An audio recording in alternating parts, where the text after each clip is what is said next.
वह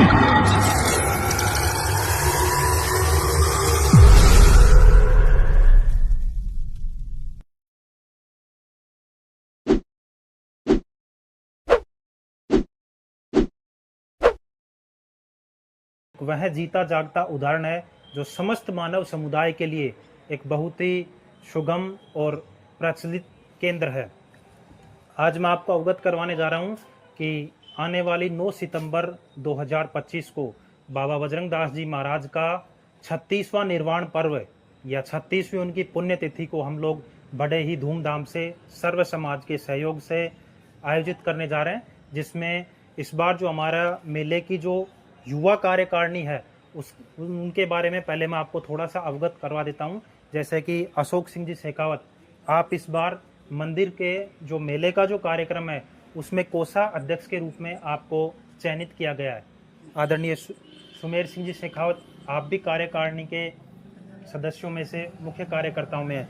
आप जीतू बना प्रताप सिंह जी शेखावत, जिनका ही मित्र का काम है और श्री श्याम लाइब्रेरी के नाम से निजी लाइब्रेरी का ये गांव में संचालन कर रहे हैं। राहुल सिंह जी मेरे साथ पीछे हैं, बड़े भाई साहब, और सब लोग मिलकर, अन्य लोग जो अभी उपस्थित नहीं है, बहुत सारे लोग हैं जिन्होंने इस कार्यकारिणी में हिस्सेदारी ली है, सब मिलकर के बाबा के इस मेले का भव्य आयोजन करवाने में अपना महत्वपूर्ण योगदान प्रदान कर रहे हैं। अब मैं आपको बाबा बजरंग दास से जुड़ी हुई कुछ महत्वपूर्ण बातें और उनके जीवन से जुड़ी हुई बहुत सारी बातें जो कि मैंने बड़े बुजुर्गों से सुनी है वो आपको बताने जा रहा हूँ। इसमें कहीं कोई त्रुटि हो या मेरी शब्द श्रृंखला में कोई गलती हो जाए तो मैं आप सबसे पहले ही हाथ जोड़ करके क्षमा चाहता हूँ। जैसा कि हम सुन पाते हैं, बाबा बजरंग दास जी महाराज धनाबाद जिले बिहार से यहाँ आए थे। बाबा जी का जो जीवन काल था कि बाल्यकाल में इनके माता पिता किसी दुर्घटना में शिकारग्रस्त होकर के और मृत्यु शैया को प्राप्त हो गए थे। बाबा बजरंग दास जी महाराज 2 भाई थे, इनके बड़े भाई का भी अपना व्यापार था। मैं आपको अवगत करवा दूं कि बाबा बजरंग दास जी महाराज बनिया जाति से थे, इसलिए आप सब समझ पाते हैं कि सहज ही बनिया जाति स्वभावतः व्यापार के अंदर अग्रणी होती है। इनके माता पिता मृत्यु को प्राप्त होने के बाद बाबा बजरंग दास जी अपने गांव में काफी उदासीनता के साथ रहते थे, ना तो खाने में मन लगता था ना घूमने में। एक बार इनके गांव में एक संत महात्मा पधारे और उन्होंने गांव के सभी नागरिकों से कहा कि आप लोग अपने अपने घर से दूध लेके आइएगा और कल खीर बनेगी। सब लोग दूध लेके आए, उसमें सभी जातियों के लोगों ने दूध लेके आए और वो दूध बाबा जी ने एक जगह इकट्ठी करवा करके उससे खीर बनाई और सबको खीर प्रसादी के रूप में बांटी गई।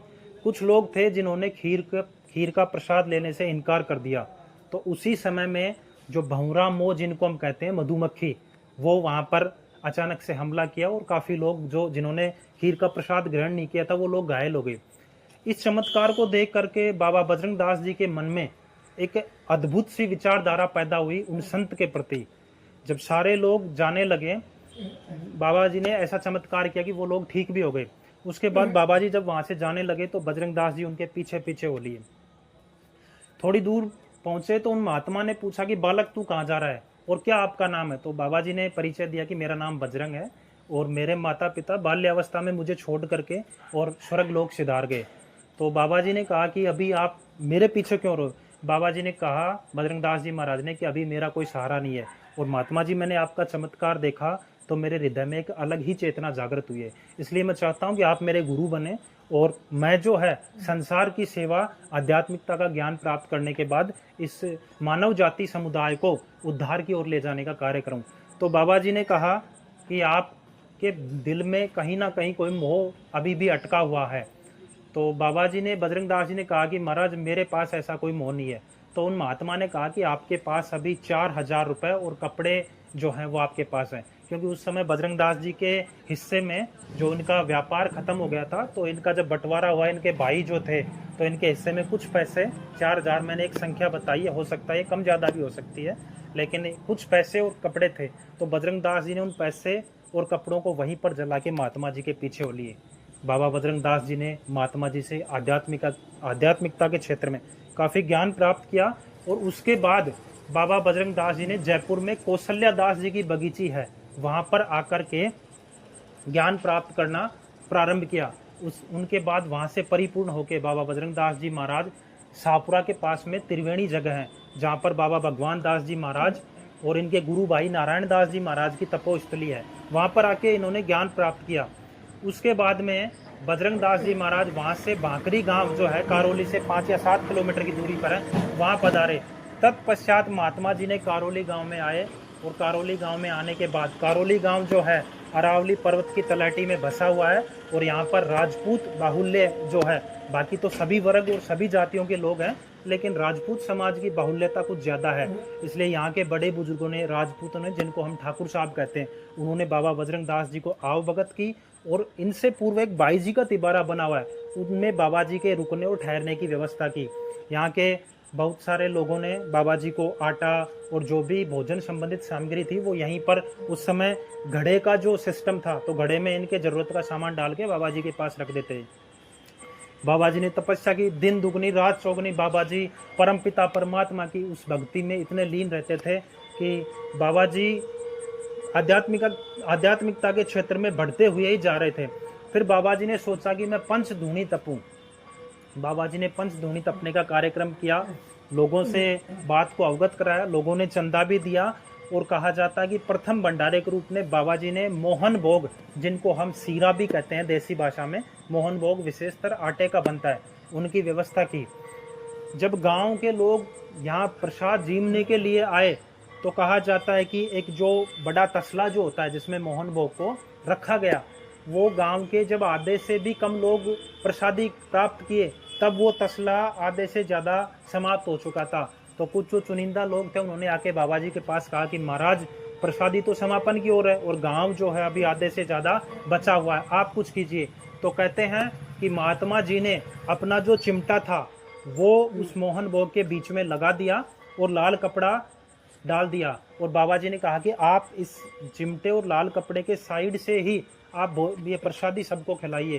कहते हैं कि पूरा गांव प्रसादी ग्रहण कर गया। उसके बाद भी 3 दिवस तक गांव के अंदर उस मोहन भोग का प्रसाद बांटा गया। उसके बाद एक अगला चमत्कार और हुआ कि बाबा जी ने फिर से एक बार तपस्या की, वो यज्ञ का आयोजन किया और उसमें गांव के लिए, पूरे गांव के लिए प्रसादी का जो है कार्यक्रम आयोजन किया गया, जिसमें आसपास के सभी गांव जो है वो यहाँ पर पधारे। अब कहा जाता है कि उस समय घी जो है वो कम पड़ गया, देसी घी का भंडारा था। जब देसी घी जो यहाँ पर पूर्ति नहीं कर पा रहा था तो गांव के लोग आए और महाराज जी से कहा कि महाराज जी घी जो है, घी की क्षति महसूस हो रही है। तो बाबा जी ने कहा, नज़दीक एक जोहड़ है, वो भी हम आपको दिखाएंगे। बाबा जी ने कहा कि आप इस जोहड़ में से जितने पीपे आपको चाहिए वो पानी के भरिए और जो कड़ाव है उसमें डालिए। जैसे ही लोगों ने पीपे पानी में से भरे और कड़ाव में डाले तो उस पानी का जो है घी यहाँ पर बन गया। ये बाबा बजरंग दास जी का बहुत ही अद्भुत चमत्कार था और इस चमत्कार को देख के बाबा जी की प्रतिष्ठा आसपास के सभी गांवों में फैल गई और लोगों में बाबा के प्रति बड़ा ही श्रद्धा का भाव उत्पन्न हुआ।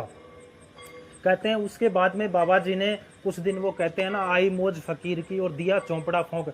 बाबा जी इसके बाद देखो, वो एक कहावत चलती है सत्य सनातन धर्म में कि बहता पानी और रमता जोगी। इसलिए बाबा जी ने कुछ दिन के बाद विचार बनाया कि नज़दीकी 2 किलोमीटर के बाद एक पंच पहाड़ी जगह है, वहाँ पर बाबा जी ने अपना जो है धूना रमाने की कोशिश की और तपस्या वहाँ कुछ दिन करने का प्रयास किया। बाबा बजरंग दास जी वहाँ चले गए, इस गांव को काफ़ी प्रतिष्ठित किया, काफ़ी इस गांव को जो है आध्यात्मिकता के क्षेत्र में। एक मैं छोटा चमत्कार और बता देता हूँ, छोटा क्या बहुत बड़ा है। एक बार जब गांव में भयंकर बारिश हुई तो ओले, इतने जो है बड़े बड़े साइज के ओले गांव में गिरने लगे, जिनसे जनहानि की बड़ा ही एक आशंका और भय उत्पन्न हुआ। तो कहते हैं कि बाबा बजरंग दास जी ने अपने लंगोट का जो है फटकार ऐसे आसमान की तरफ लगाई और ओले रुक गए। उसके बाद में, उस घटना के बाद में इस करौली गांव में आज तक ऐसी कोई भी ओलावृष्टि नहीं हुई जो कि जनहानि और मनुष्य और पशु हानि के रूप में ऐसी कोई व्यवधान पैदा करे। बाबा बजरंग दास जी पंचपाड़ी चल गए, वहाँ काफ़ी दिन तपस्या की और उसके बाद में बाबा जी ने एक हनुमान जी की, जो कि 65 मण की मूर्ति थी, वो पंचपाड़ी का जो पहाड़ है उसके ऊपर प्रतिष्ठा करवाने का बाबा जी ने फैसला लिया। अब वहाँ अब आज तो खैर सड़क बन गई, लेकिन दुर्गम रास्ता ऐसा था कि लोग पगडंडी भी पैदल चढ़ने में भी काफ़ी अपने आप को कठिनाई महसूस करते थे। बाबा बजरंग दास जी ने वो मूर्ति जब मूर्तिकार के पास से तैयार होके आई तो वो बैल के अंदर थी और बाबा बजरंग दास जी ने उन बैलों को ऐसे थप्पी मारी और राम धुनी करते हुए पीछे पीछे चले कि बैल अपने आप पहाड़ी चढ़ गए। ये बाबा बजरंग दास जी का अद्भुत चमत्कार था। एक और घटना कि उस गांव में कोई ठाकुर है चंद्र सिंह जी, जिनके यहाँ भैंस नई भैंस लेके आए थे, तो उन्होंने बाबा जी को दूध ऐसे लाके बाल्टी में समर्पित किया। तो बाबा जी बोले कि आप मुझे इसकी खीर ही बना के खिला देते। उन्होंने कहा कि दूसरे दिन आप मेरे घर आना। जब बाबा बजरंग दास जी उनके घर गए और उन्होंने खीर बाबा जी के समक्ष प्रस्तुत की, बाबा जी ने थोड़ा सा सम्मान स्वीकार किया और उसके बाद में उस भैंस के ऊपर बाबा बजरंग दास जी ने ऐसे थप्पी मारी थी कि आप जब तक जियो तब तक इनको ऐसे ही दूध देना। तो भैंस जो है उसके बाद में ऐसे कंटिन्यू दूध कभी देना बंद नहीं किया और 12 वर्ष तक जब तक जी तब तक भैंस ने अपना दूध जो देना प्रारंभ किया। और भी बाबा के काफ़ी चमत्कार हुए जो कि इस गांव के लिए, बहुत सारे लोगों के लिए अविश्वसनीय है। बाबा बजरंग दास जी जो है लोगों के मन की बातें दूर से जान जाते थे। और बाबा जी जब यहाँ चाय के लिए उनके पास एक छोटा बर्तन था, जिनको आम भाषा में शायद चाय की तूती भी बोलते हैं, वो बाबा जी लोग कहते हैं कि उस एक में से जिसमें मुख्य लगभग 10 लोगों की चाय का ही सहारा हो सकता है, बाबा जी उसी में से लगभग 50 लोगों को ऐसे चाय पिलाया करते थे। ये भी बाबा बजरंग दास जी का चमत्कार है। और बाबा बजरंग दास जी का ऐसा चमत्कार है कि इस गांव में आज तक सेना के जो भी सैनिक है वो ना तो कोई ऐसा शहीद हो पाया है। ये बाबा जी का काफ़ी चमत्कार है। लोगों ने वहाँ भी महसूस किया है कि जब बाबा का नाम मन में सुमरण करते हैं तो बाबा बजरंग दास जी वहाँ भी बॉर्डर के ऊपर भी उनको अपनी जो है पहरेदारी और उनकी सुरक्षा के लिए साक्षात मजबूर होते हैं। मैं तो कहता हूँ कि इस कलयुग में ऐसे महान संत का होना कोई कहीं ना कहीं कोई ईश्वरीय अवतार का एक रूप है। भले ही बाबा बजरंग दास जी महाराज मनुष्य रूप में यहाँ धारित हुए हों, संत समाज जो है पूरे समस्त मानव समुदाय के लिए प्रेरणा की एक वह मजबूत अस्थि है जो कि हम सब के लिए प्रेरणा का स्रोत है। और सृष्टि की उत्पत्ति का मुख्य कारण भी संत समाज है। संत जो है इस पृथ्वी की आत्मा है। यदि संत नहीं हो तो ये पृथ्वी कभी भी प्रलय का शिकार बन जाए। जैसे किसी भी राष्ट्र के लिए उसकी सुरक्षा की पहरेदारी के लिए सैनिक होते हैं, वैसे ही इस पूरी सृष्टि के लिए जो कि ब्रह्मा ने रची है, 9 भुवन 14 खंड, इसमें इस सृष्टि का जो है विस्तार ब्रह्मा ने किया है, इसकी सुरक्षा के लिए संत रूपी सैनिक जरूरी हैं। उनकी तपोमय तेजोमय माला के द्वारा सूर्य का प्रकाश चमकता है, हवाएं अपने नियत क्रम से चलती हैं। इसलिए मैं तो कहना चाहूँगा कि ऐसे संत को बारंबार नमस्कार। और जहाँ भी संत समाज है वो सृष्टि को प्रलय से रोकने का मुख्य केंद्र है। पुनः बाबा बजरंग दास जी को स्मरण करते हुए बाबा बजरंग दास जी महाराज हम सब के लिए प्रेरणा स्रोत हैं। और जितने भी आप दर्शक सुन पा रहे हैं, आप सभी से निवेदन है कि कभी पधारिए। कारोली गांव में बाबा बजरंग दास जी का भव्य स्थान है। 2 किलोमीटर दूर पंच पहाड़ी पे भी उनकी अंतिम स्थली है। बाबा बजरंग दास जी महाराज इस मानव समुदाय के लिए कलयुग में एक ऐसे प्रेरणा का केंद्र बने जो कि हम सब के लिए अद्भुत और रहस्यमय है। इसलिए इतना ही कहकर के और भी बहुत सारे चमत्कार हैं।